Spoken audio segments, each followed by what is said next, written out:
What started as a casual film session quickly turned into something much more revealing, because this was not a random fan pausing clips and offering surface-level praise. This was a lifelong basketball mind, someone shaped by playgrounds in West Philly, someone who understood mechanics down to the smallest detail, breaking down why Caitlin Clark's jump shot looks effortless while simultaneously being one of the most advanced shooting motions the game has seen. When he leaned forward and focused on her feet, her hands, and the sequence of her movement, it became clear that this was not about hype or popularity. This was about precision. What separates Caitlin Clark from almost everyone else in professional basketball is not just range or confidence, but a tightly connected chain of movements that happens in a blink, a sequence so refined that only a handful of players in history have ever mastered it. When Clark rises from deep range, sometimes well beyond what defenses are prepared for, there is a rhythm unfolding that most viewers miss. It starts before the shot ever leaves her hands. There is a subtle skip, a controlled stutter, a 1-2 sequence that allows her body to load and unload energy with incredible efficiency. The ball is already moving into its set position before her feet even leave the floor, which means she is not wasting motion or time once she elevates. That detail alone separates elite shooters from everyone else. Many players catch, gather, jump, then shoot. Clark collapses those steps into one continuous flow. The result is a release that feels inevitable, like the defense is already late before it even knows the shot is coming. What makes this even rarer is how natural it looks. Plenty of players have tried to replicate similar mechanics. Some have had partial success. Others have failed entirely because the motion felt forced rather than organic. With Clark, the movement is seamless. Her feet are slightly slanted, not squared perfectly to the rim, which opens her hips and aligns her shoulder, elbow, and wrist into one clean line. That alignment is everything. It allows force to travel directly from the ground, through her legs and core, into the ball without friction or compensation. When the right leg lands slightly in front of the left, it is not a flaw. It is a feature. That step through creates balance, especially when she is drifting or shooting off movement, and it keeps her center of gravity controlled even under pressure. The jump itself is another misunderstood element. Clark does not rely on excessive elevation. She does not try to outjump defenders. Her lift is modest, consistent, and repeatable, which is exactly why her shot holds up late in games. When fatigue sets in, shooters who rely on high elevation lose range and consistency. Clark's mechanics remove that variable. Her release point stays the same whether it is the first shot of the night or the last. That consistency allows her to take shots others would hesitate to attempt, not because she is reckless, but because her mechanics support it. Then there is the shot pocket, one of the most critical and least appreciated aspects of shooting.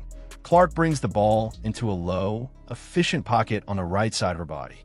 Because her feet are already angled, the ball travels a shorter distance to that pocket. Fewer inches mean less time. Less time means fewer opportunities for defenders to recover.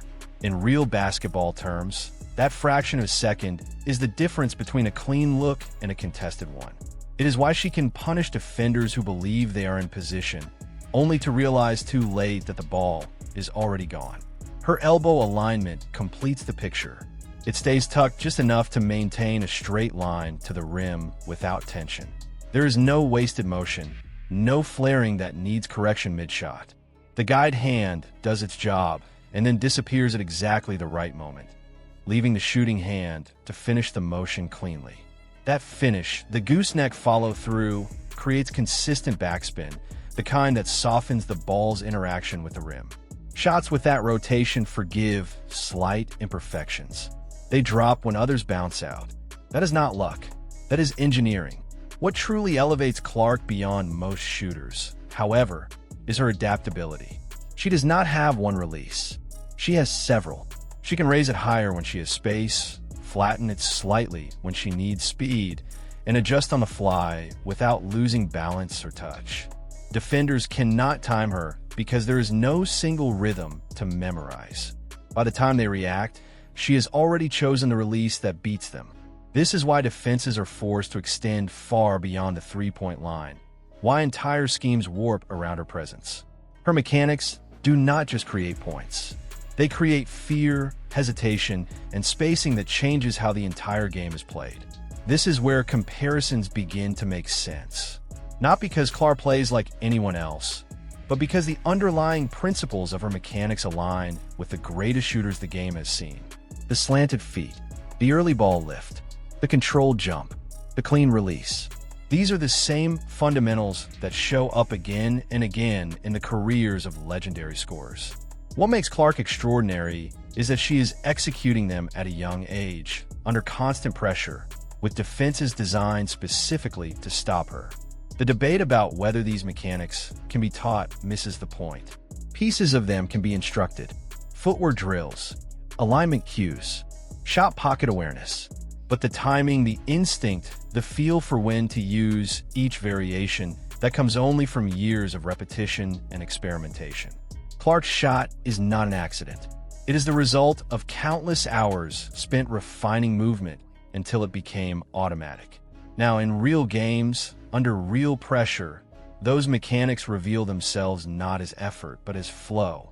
When you understand what you are watching, the game looks different. You stop seeing long shots as reckless. You start seeing them as calculated outcomes of superior mechanics. Caitlin Clark is not just stretching the floor.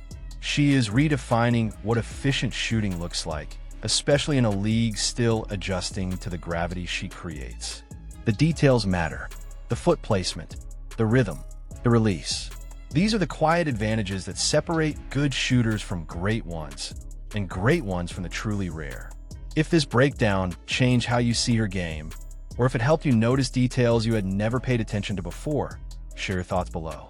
Do you think these mechanics make Caitlin Clark the most dangerous shooter in the league? Or are there others you believe belong in that conversation?